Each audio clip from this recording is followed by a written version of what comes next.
Hi, Kyle. Thank you so much for coming on the Foghorn podcast today. Lovely to have you here. Lovely to be here. Thank you for having me. And what would you like to share with us today? Today, I'd love to share a bit of an inspirational story about a near-death experience and with the message of deciding your destiny. I'm currently writing a book and going to publish a book this year, and it's all around deciding your destiny, Wow. which is something my grandfather, who's over there, shared with me, and he told me one day to decide my destiny. And it's something that I've continued on. So yeah, so I guess there's a few stories in there that of when I decided my destiny. Wow, I love that. I love that. So can you say what happened? Well, I guess the first real experience of taking hold of my life and deciding my destiny, was when I was 18 years old, um, and it was 2 months after I finished school. I came back from working out because I was big into working out then. I was a rugby boy, classic sort of meathead coming out of school. Just Meathead. meathead. Okay. Yeah, that's what I call it. Just muscle for brain. Um, and I was all into that. So I came home one night, and after a good session, having my little up and go juice, and got home, and then I felt extremely hot. So I've never felt this hot. I just felt extremely hot. So I had to strip all my clothes off, and I was sitting on the couch. I remember watching Independence Day, the one with all the aliens and everything. And I remember watching that, and I was sitting there just completely stark naked, sitting on the couch. And then all of a sudden, I felt extremely cold, and I just had to chuck everything back on. I had to put every jumper, I had to get doonas, pillows, everything. I just, this temperature gauge. And anyway, so I started to get like what seemed like a bit of a fever over a few days. One night, I went to get some ice in the fridge, and I put the cup up, and then I fell down onto the marble floor, was out for about an hour, conscious. So my mind was awake, my eyes was awake, I Wow, was that's aware, scary. but my body was just stiff. I couldn't move my body. So I was staying with some people at the time. They took me up to the doctor. The doctor said, look, you've just got gastro, here's some pills, just take these pills, you'll be fine. So went home, took the pills. A couple of days later, just kept getting sicker and Yeah. sick. And did you know that it was something else? Like, did you have a feeling it was something else? Your Yes, yeah, I had intuition? a strong feeling that this couldn't be some gastro because of how violently I was vomiting, and I was losing kilos, like I was Wow. shedding it off. And this is from I was 95 kilograms, like pure muscle, so I was really like Yeah. built, and so I was really losing everything. I couldn't keep anything down. So a couple of days later, my mother took me down to my grandparents' house, and my grandparents, I've been living with for a long time. So my grandmother took me to my uncle, and he's a chiropractor. And I just walked down the corridor, and he saw me, and he just looked at me, and he just said, "Take him to a doctor. If the doctor doesn't take him to the hospital, then you take him to the hospital yourself, because make sure he goes to the hospital. Whatever the case is, Wow. make sure he goes to the hospital." So we went to the doctor, and this is it's kind of like a country sort of town vibe in Cronulla in New South Wales, Sydney. So it's, we went to the local sort of country town vibe doctor, and he happened to be this Chinese doctor who had years and years of experience. And 10 years earlier, he'd spent quite a few years in hospital and really learning a lot about medicine and health and everything like that. So he noticed on the ends of my fingers that there were red dots. Wow. And these red dots, what they signify is that you have an infection on your heart. So, I was thinking I was going to go and get some sort of other message, you've got some sort of viral infection or whatever.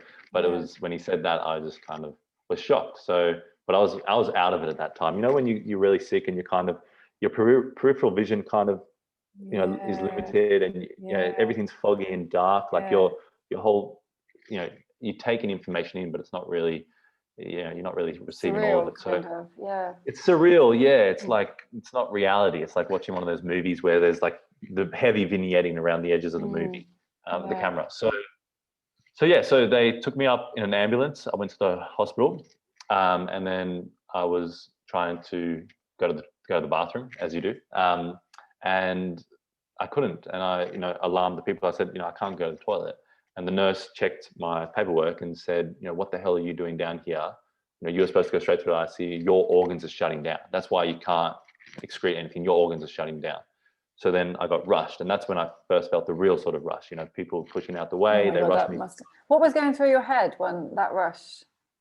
To be honest, Jasmine, I was that out of it Really? that I was just kind of, like I was losing consciousness at that point. So I remember bits of it. And I guess one thing I remember is they had me on the table, on this kind of like this inclined table, and they just, the doctor came over to me, and he said, look, we're gonna, put a pipe down your throat and you're just gonna go to sleep now. So yeah, you're gonna go to sleep. And I was that out of it. I just went, oh yeah, that sounds great. So he knocked me unconscious, and put me into an induced coma. And then he told my mother that he doesn't think that I'm gonna make it through the night. So oh my God. yeah, so basically my mother called my stepfather.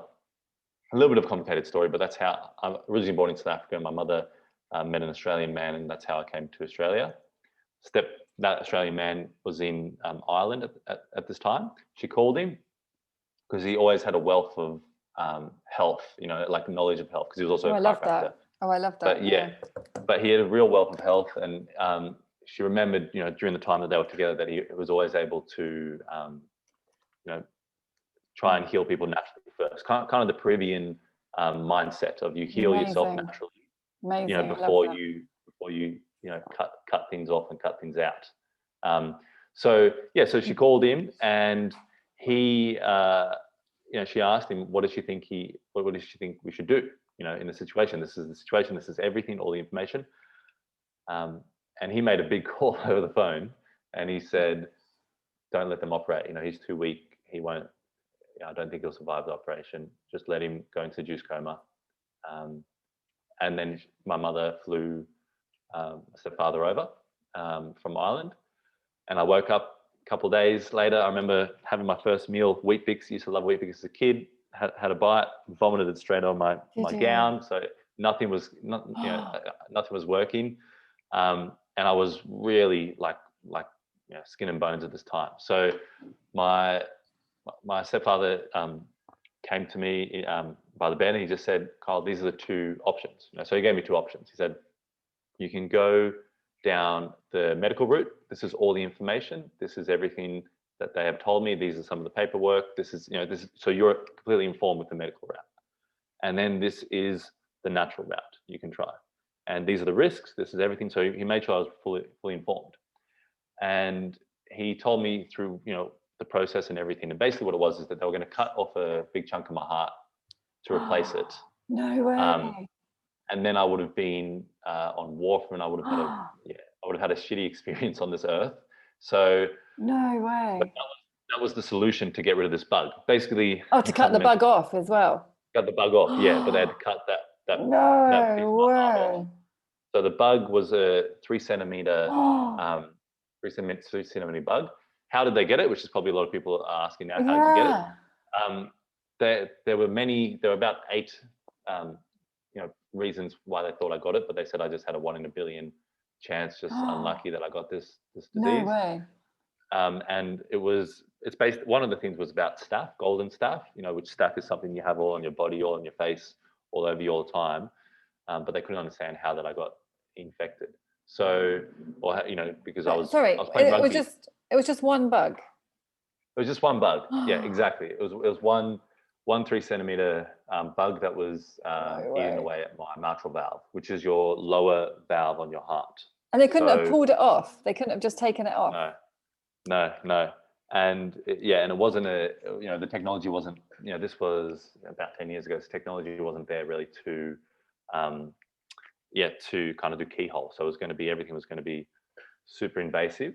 So anyway, so they were the two decisions I had to make. And I said, look, Ward, I trust you. I trust you as a man. I trust and believe that what you're saying will heal me. Let's give it a go. Now, keep in mind, the closest thing that I had to natural health at that stage was, instead of taking Panadol, I always felt like I should just drink more water to try and get rid of my headache. So I was not hugely aware of natural health and what it can do. So he said, let's try this alkaline diet. And he said the theory behind it basically is that you will rob your body of any sugar, thus you're going to rob the bug of any sustenance, anything to keep it alive. And it will starve out the bug, and you will be able to heal yourself naturally, and then we can tend to the valve afterwards. So I said, all right, let's give this a go. He handed me the beetroot juice. I drank it, instantly regretted my decision. And I said, you got to be kidding. He goes, no, this is the way. He got me to write down all the things he said, write down your favorite meals. So I wrote down a Porto burger. I love these triple cheese chicken burgers at the time. I wrote down all these things, and he said, good, you're going to ooze that out of your system because you can't have any of that. And I thought that was quite cruel of him. But anyway, he had his method, and I followed his method. So it's just juices, no sugar in the juices. So even very little carrot. So the alkaline diet, if you've ever seen the alkaline scale, it's pretty hardcore green, basically shrubbery that you can eat. So it was beetroot juices, and then it was salads. So salads all day. And I was having vitamins, lots of vitamins that are good for the heart, giving the heart strength. I was doing meditation, and keep in mind, I never did any of this before. I was never, I was into steaks, 6 eggs, lots of protein, building my muscles. So I wasn't into any of this. And, so he made me do meditations, then he made me do visualizations, and he educated me as much as he could about the heart and where the valve was, the mitral valve lower. So, he just said, bring the valves together, just visualize anytime you can. So what were you visualizing? You were visualizing like a healthy heart without the bug? Yes. Well, basically what I was visualizing was the valve doing its job. So actually holding the blood, so actually working properly. Because at the moment, my heart was leaking, and this bug was eating the heart valve. So so I was doing all that sort of stuff, listening to my tapes. My beautiful grandmother had these peaks and valleys tapes, which were very old school, but I took everything on board. Great. I asked for my laptop and stuff like that. He said, no electronic devices, just completely natural, just try and heal yourself. You're going to give this a good go. And I had a lot of love at the time from family and friends. I actually spent my 19th birthday in the hospital, so I had cards all around me. So I had lots of, and I was visited quite a lot. So I had a lot of, on an emotional sense, or emotional healing sense, I had a lot of love around me at the time. So so I went on, did the juicing diet, and kept going. And then, I noticed a few irregularities to what my awareness of the world was. And, there's things like, nurses saying, how dare I try and go against Prof, and we're taking vitamins out of my cupboard and throwing it away. So I had this fear that, I'd go there the next day and my vitamins wouldn't be there. They were like saying, we're going to throw this in the bin. They didn't actually do it, but it was very, it's quite hostile and aggressive for the situation. Yeah, especially what you were going through. Yeah. Yeah. So it was like, breaking down of my realities and my body. So it was quite because, I think when you challenge someone's beliefs, that's when you really can make someone really upset. And I think that's, so that's what was happening. My beliefs of the world were kind of challenged. I always grew up thinking every cop is good, every doctor's good, every fireman's good, every person in this industry or whatever is only good. Wow. So so maybe I was naive, who knows. We're only 18, so. Yeah, exactly. So I didn't know much of the world. And then so we kept doing the juicing diet, and we said to the cardiologist, what do I have to do to bring this bug down, and until it's non-issue, because he came in, he said, right, we're going to operate, we're going to do surgery. He had the paperwork. He said, hang on, what are the other options? Is there any other way that we can do this? And he'd say no. And we asked 100 questions, and we said, what does the bug have to get to? Thanks for Ward for asking this question, because I wouldn't have thought of it. What does the bug have to get to until it's a non-issue? And he wouldn't give us the answer. We kept pushing him, come on, just tell us, please just tell us, And then they eventually said, it needs to get to 0.5 centimeters, and then it's a non-issue. Right now it's at 3 centimeters. And so, so me and Ward looked at each other, and we were like, great, there's a target, there's a goal, there's something to aim for here. That's awesome. Now we know that we've got direction. And we kind of were speaking with each other. And then he went out of the room, huffed and puffed and was upset with us. Anyway, so we keep doing the juicing diet, kept drinking, all that sort of, the juices, everything. And slowly as you go into hospital, you realize people start to drop off. So people that were visiting regularly start to drop off. You know, exactly. It's at the beginning, everybody's there, but then they do disappear, don't they? Yeah. And so you're dealing with that. And, you know, I was in this one room where people would be in and out all the time. People would be in and they'd be going to surgery, and they'd be in and so I was put in that one room, and, I saw quite a few things. Everyone I saw was older than me, blood on gowns. And it was pretty full on. Wow. So I had to I think that was the biggest lesson, was keeping my mind focused on the goal and just being utterly focused on that goal, that nothing is going to, affect it or disturb it. And that was the main thing. That kept you going. Set up a plan with Ward and just kept going. So a couple of weeks later, the doctor came in again, and we'd been heavy on the diet, everything. I'd been doing the meditation. I'd been really visualizing it. I had my grandfather over there who came in.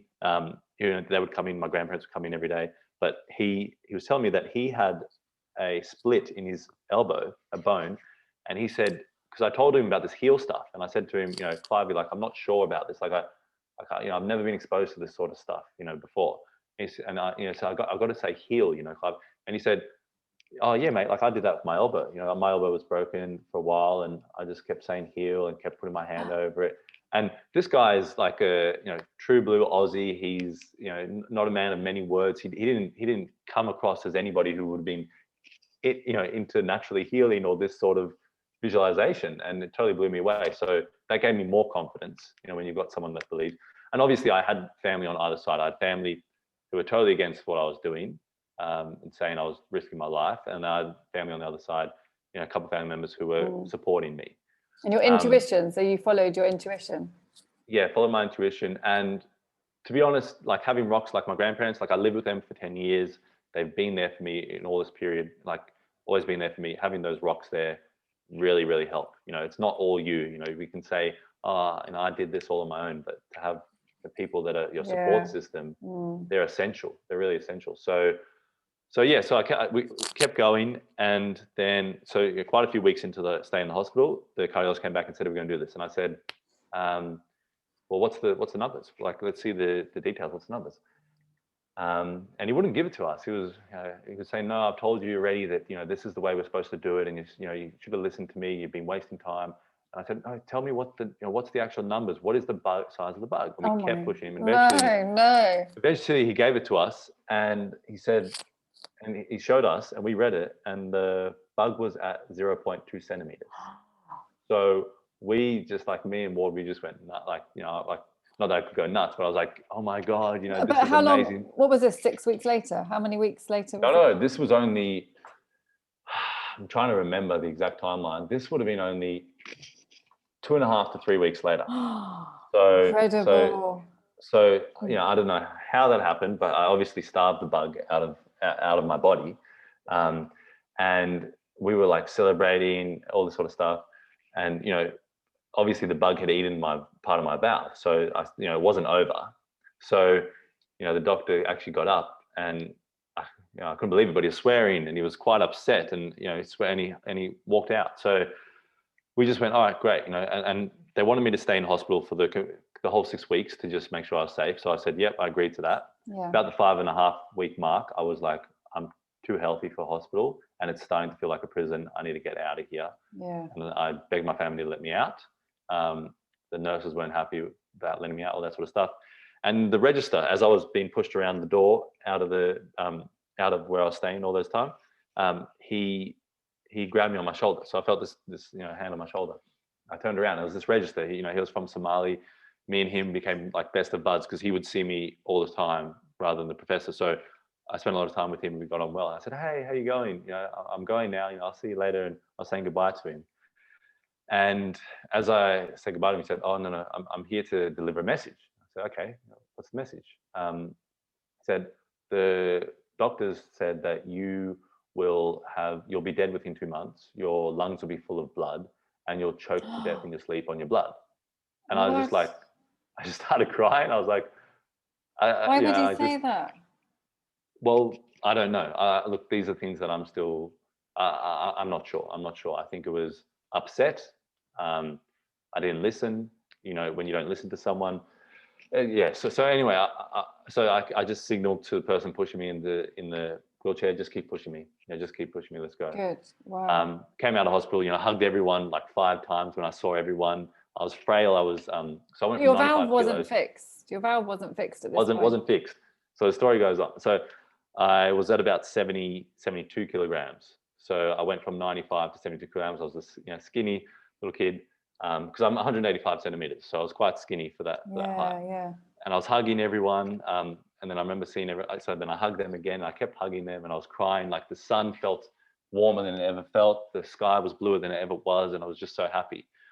So I spent I spent about a year out of hospital from then. And I just was researching. I was contacting people in Germany about stem cell research, some of the progress they've had on hearts. He said the valve is too hard. The valve's kind of like the knee. The valve's always working. So it's hard to repair something that's always working. So, I kept trying to heal myself naturally. And about a year on, I decided, I called Ward again. I said, this is the situation. And in that time I've seen a cardiologist. So the cardiologist said that I had a 30% chance of repairing my valve, 70% chance of 30% chance of repairing, which is what I wanted. I wanted to repair the valve. Well, no. So I wanted to have the surgery. Right. So have the surgery and repair it. There was no option for repair earlier. So he said, look, there's about a 30% chance. Your heart's obviously relaxed down a little bit, and I kept going every few months. So 3 months, 6 months, 9 months, kept going back and I went, 30% chance, about a 50% chance, and about a 70% chance. And you were still following the diet? Still following the diet, eating clean. I was, meditating, trying to do everything I could. Obviously, a lot of other things I kind of let go as, the emotional stuff, the emotional and the mental starts becoming taxing after a while. And yes, so I went through that and I called Ward. I said, what do we do? And he said, what do you feel like? This is your decision. I said, look, my heart at the moment, the valve is leaking a lot of blood, which is just going to, make the heart work over time and it's going to cause a lot of issues. And he said, all right, so I went, okay, let's do the surgery. So I went in, my grandparents drove me in and I had open heart surgery. No way. Oh, I guess you had to. You didn't really have a choice, did you? No. So basically what they do is they cut the heart open, they take your heart out of your chest. You're basically, medically dead for about 5 hours. So they do the surgery, they cut into your heart, and then they've got to go into the valve and they've got to repair the valve. And then so I woke up, quite a few hours later, had pipes all in me, scars, like stitches, like this whole frame thing on me. Oh my God. Plastics, so, and I woke up screaming like a madman. Did you? Yeah. And sorry, and the bug was obviously gone at this point. Yeah, so the bug was completely gone. The bug was gone when I was in the hospital the first time. So the bug was gone, but just the valve was not closing properly because the bug had eaten part of the valve. So I came out and some other people told me this because I was so out of it, but they said you're screaming and I do remember grabbing someone's hand and they said I was shouting repair or replacement. So I had it that much on my mind that coming out of the surgery was the first thing consciously that I was aware of, and I asked. And someone grabbed my hand and said, Kyle, they repaired it. They repaired your valve, mate. You're going to be all right. They repaired your valve. And so I was stoked. I was obviously happy. And what they'd done is they'd used some of my own valve to repair it. That's incredible. Some cow heart valve tissue, angioplasty ring. Like they used a few things to kind of repair it so that it could get back to its normal. That's a dangerous operation, yeah. Like. Yeah, it is. I mean, anything with the heart, it's it's the ticker that keeps you going. So it was. So you might not have made it. What was the chances of not making it? Well, I had a lot better chance. I mean, when I first went into the hospital and I went into that coma, I think with what I had, it was like a 33% chance of surviving. So I didn't have much of a chance of surviving when I was sick originally. But this time, because it's surgery and everything, they get you to sign papers. So I had a high chance of surviving. Oh, did you? There is a risk. There is a risk. And then what happened is the doctors came over and they said, oh, Kyle, you're going to be on this machine at the moment because your heart's in heart block. I went, heart block, what's that? And they said, basically your heart hasn't gotten back into beating. It's not beating itself. And, this usually happens, about a week later, your heart will get back in normal rhythm. You'll be fine. I remember asking the doctors every question on the sun, what are the things that could go wrong? I never remember hearing about heart block or anything. So a week later, they came around and they said, look, we're going to have to do another surgery. No. I went, what do you mean? Like, come on. Like, I've had my fair share. I'm good. I said, no, you're, what happens is when they cut into the heart, there's these electro signals that basically tell the heart to pump blood in and blood out. So blood into the atrium, out of the ventricle. So these electro signals are how your heart works. Now, you can't see this to the human eye. So what they believe happened is that they cut one of these electro signals and my heart's no longer working. So they said, we've got to do a surgery. We've got to give you a pacemaker. No. And we've got to put wires into your heart now to basically make sure that your heart will beat. And so I was like, yeah, what else can I do? So I went into, had the surgery for the pacemaker in. And then, and then that was quite painful because that was tender and they put it underneath the muscle. Really painful, really tender. Oh no. Yeah. Oh, look, we can leave it there. I mean, that's I'm very squeamish anyway. No, I know.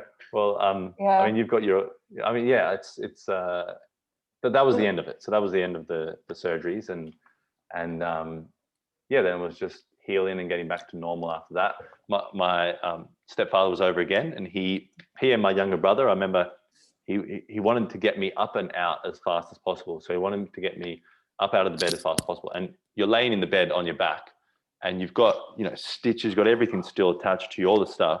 And you're trying to sleep through these nights of pain. And I didn't want to take a lot of painkillers. No, I'm exactly the same. So I had to get up each morning. I had to put my hands across my chest, and then I had to lift myself up like that. So you're using your core. You're trying not to move anything because it was crazy. Any movement, you would just have extreme pain. So they took me to the ocean pool. So Ward was, the guy who helped me heal. He said, let's get you in the ocean. Let's get you moving as soon as possible. Really? Just to try and get, get things going. And so he would take me every morning. Some mornings I wouldn't go in, and then I went in and I was moving my body like this, like a robot. Yeah. And I remember my brother was just doing laps next to me, and he was making some waves, and I just remember like rocking like this, like a rock boat, and just the pain just going and just swearing, and just so it was intense. The recovery was intense. And it took probably a good month and a half for me to be. And I think that's why it's good not to take painkillers, because I know my wrist is nothing compared to that. But you want to feel the healing. Yes. Yeah. Exactly. Feel it. Yeah. Like you don't want to mask it, do you? You want to know what's happening with your body, especially. But that's really brave not to take painkillers for your heart. Yeah.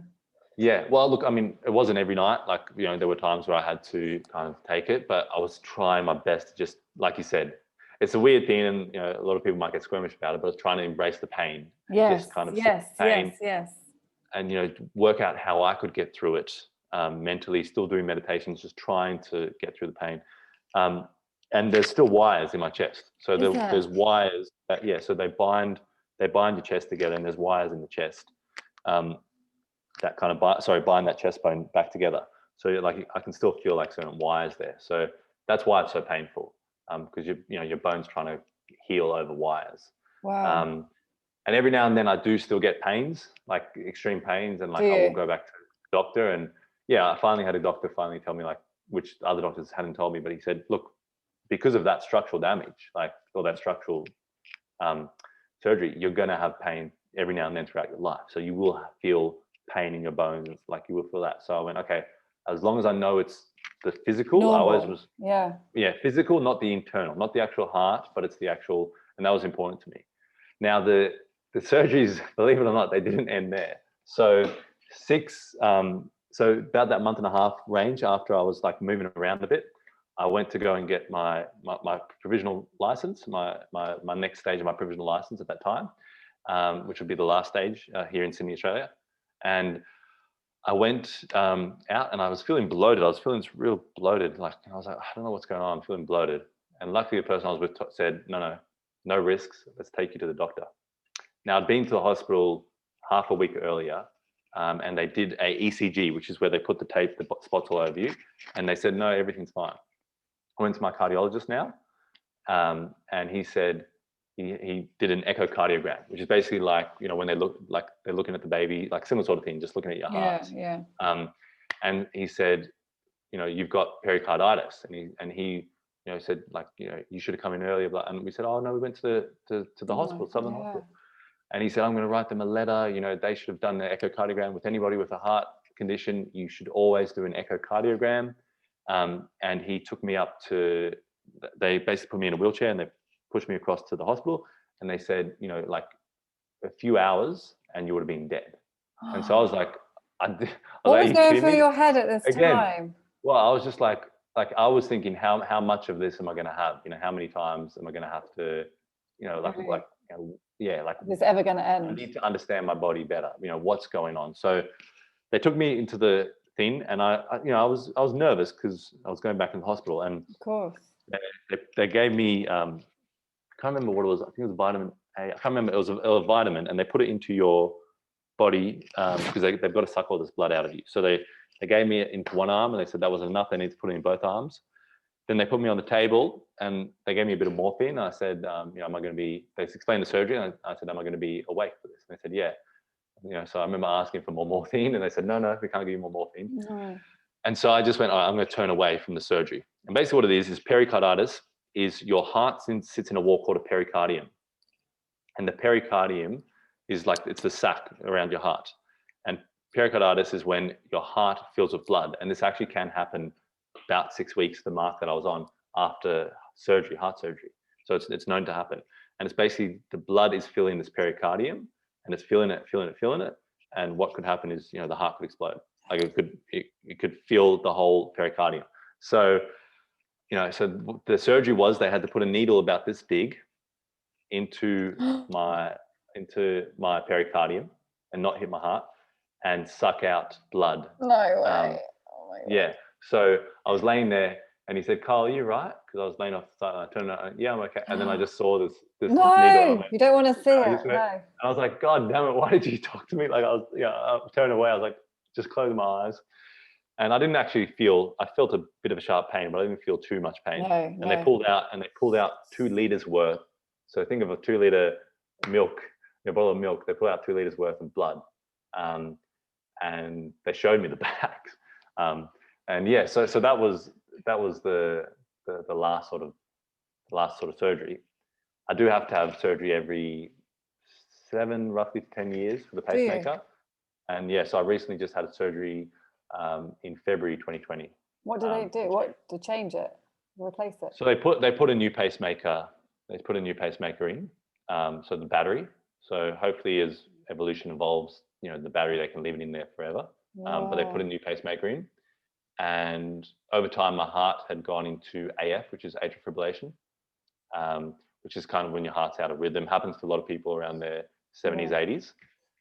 And so what they wanted to do is they wanted to put a third wire into my heart during the surgery to see if they can help my heart beat in rhythm a bit more. And, you know, I only found out afterwards that with each wire, you know, it's not simple. You can't take wires out of the heart. You take wires out of the heart, you leave in a hole there, and you need to operate within seconds to make sure the person doesn't die. So, you know, so I've got 3 wires there now, and yeah, I'm just enjoying every heartbeat. So what, this experience, well, imagine at 18, like how has this changed? It must have completely changed everything. Yes, yeah. So like often with mentally, near-death physically. Experiences, I mean, like, you know, right now, like, you know, near-death experiences totally no, changed. but mine is, I mean, compared to yours, Yeah, well, yes. Well, for me at 18, yeah, you know, with friends and everything, you know, going out, a lot of friends, party, and all that sort of vibe, you know, I wasn't hanging around with them anymore. And my cardiologist, who was a cardiologist I saw towards the end, he basically said, look, Kyle, you know, you're not going to be around your friends anymore. You know, you're just naturally not going to hang around them just because your life has changed so much. I just want you to be aware of it. I thought that was a very wise and nice thing for him to say to me. So, you know, your friend group changes. You look at life totally different. You really look at life totally different. How do you look at it? Well, it's I'm not going to say that I was totally transformed. I think every day you have to inspire yourself and transform yourself to be better. I still went to Europe about a year afterwards, and I went around Europe, and I just wanted to live. I really was like, I want to live. I want to travel. I want to visit places. I want to see different people, experience cultures. And I went there, had a wild trip, really sort of backpacker sort of trip, and probably not the safest sort of trip, but I went. I wanted to live. So it's not like I went into a monastery straight after surgery, But I think what I realized soon after that, I kind of realized how much wasted time you can have as a human. How much time you can waste on things that aren't important, and it really, really took away all the gunk and all the stuff to not worry about, and really made me focused on what okay, what's my purpose in this life? What am I meant to be doing? What do I want to do? What are the things I want out of my life? And it really made me focus on that really early on in my 20s. So that's kind of like a blessing. It was a blessing, and I met this one South American lady, and I ended up going to South America with her, and like visiting places and being involved with his family and everything, and had that experience. And I just knew she was quite a few years older than me, and I just knew I wouldn't have had that experience if I didn't have the heart experience with the surgery. And we eventually parted ways, but now I'm with another beautiful woman, and we've been together for 4 years now, and just realizing who I was beforehand, and just knowing I wouldn't have been able to meet these great people in terms of partner or friends or business or different. Like, a lot of my friends are actually not around my age. They're around the 40-year age, 50-year age, different sort of people that I've networked with over my life. Yeah, because you've emotionally grown, probably outgrown your yes, years. yeah, and I connect with them a lot more, and my grandparents, I probably wouldn't have appreciated my grandparents to the extent that I did. All these different sort of things, and really trying to embrace every heartbeat, like really trying to embrace every moment. And I think, the inspirational part of it, the inspirational story at the end of the day is that, we're living in, today's the 2nd of, we're living in 2021 now. So, we know the world has transformed remarkably, and we're all dealing with pressures and situations that we haven't had to deal with before. And I think the inspirational part of my journey was to be present in every single moment. And it's not, I'm going to say that, or I'm going to write it up on my wall and it's going to be great. It's constantly bringing yourself back to a present moment and trying to enjoy that present state, because you'll not be interested in life in a lot of ways if you're not present. Things that you'll be doing will all become chores to you. And just coming back to that present moment and just feeling my heartbeat and realizing I'm here in this present moment. That's amazing. Let me embrace it with everything. So that's what I took away with it, and I keep pushing that. Did you just figure that kind of out on your own, or did you have like coaching or therapy? Or I guess probably, I had counselling during that time, because I had quite a bit of a rough life, and in that young age before the surgery, and so I had a bit of counselling to get over some situations and that sort of thing. But I had my grandparents, which I moved in with at the age of 14, and I would go in there every morning and sit and just chat to them and just speak to them and just ask them questions and tell them things about my life and things that I was trying to work on. And I would go every day, every single day of my life, and I would have such long conversations with them. And I think really through their mentorship, or just being there, and also being grandparents, when I think your grandparents are a little bit more removed from your child's life, and they were observing my life, they were listening, they were giving advice, but they weren't directing me and telling me exactly what to do. They were just there for you, basically. They were there for me. And my grandmother she's a counselor for 60 years, so she obviously knew how to listen. And my grandfather was a remarkable man, and they really were my base. They helped me out. They helped me to think, not to think differently, but and it wasn't that they sat me down and said, these are the 20 things you need to do.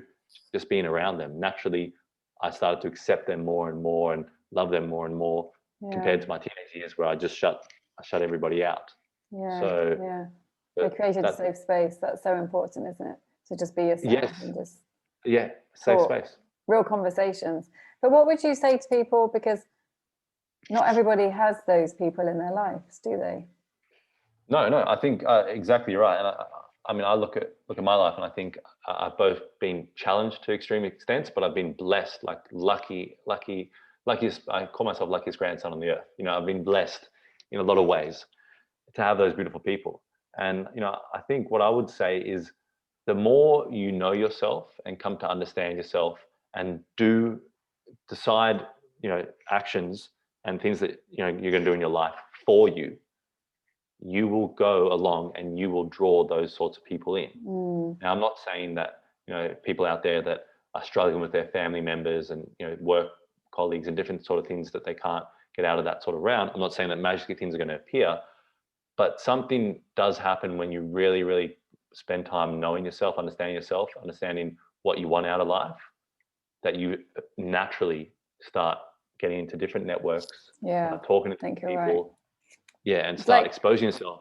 You align with your soul, don't you? So it's like aligning with your soul, and then you meet the people who exactly mirror that as well.